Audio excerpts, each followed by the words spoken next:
In this video, we're going to show you how to create a modded Minecraft server. So there are a few prerequisites, which is a Windows OS has a minimum of 4 gigs of RAM, a stable and fast internet connection, username and password to access your router, of course.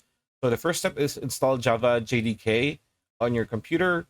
So Minecraft is a Java-based application, so you will need to install Java on your system. If you already don't have it, you can just go to the Java website. After downloading the Java installer, double-click on the downloaded file to start the installation. Complete all the required steps to install Java on your system. Step 2 is download and install the Minecraft Forge server. So first visit the Forge official download page as shown below. Next step is select download latest and click on installer. You should see the adtalk.us website page. Next step is wait for 6 seconds and click on the skip button to download the Minecraft Forge server file that you need for your system, and then double click on the download file to install the Minecraft Forge server. You should see the following screen. Step 5 is select install server and click on OK. And then once the installation is finished, you will get the following screen.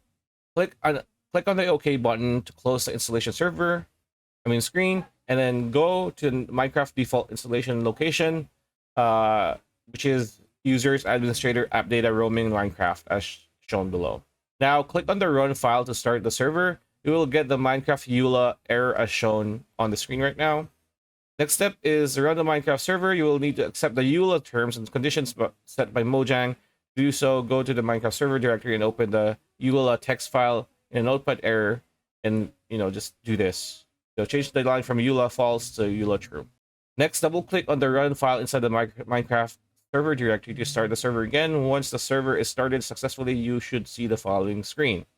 And then the next step, at this point, your Minecraft server is installed and running. Modded server isn't complete without installing mods, of course. So now you just need to go to CurseForge, and choose the mods or mod packs that you want to install on that server. And yeah, that's pretty much it. That's a video. Hope you like, comment, share, subscribe, ring that bell icon. See you on the next one.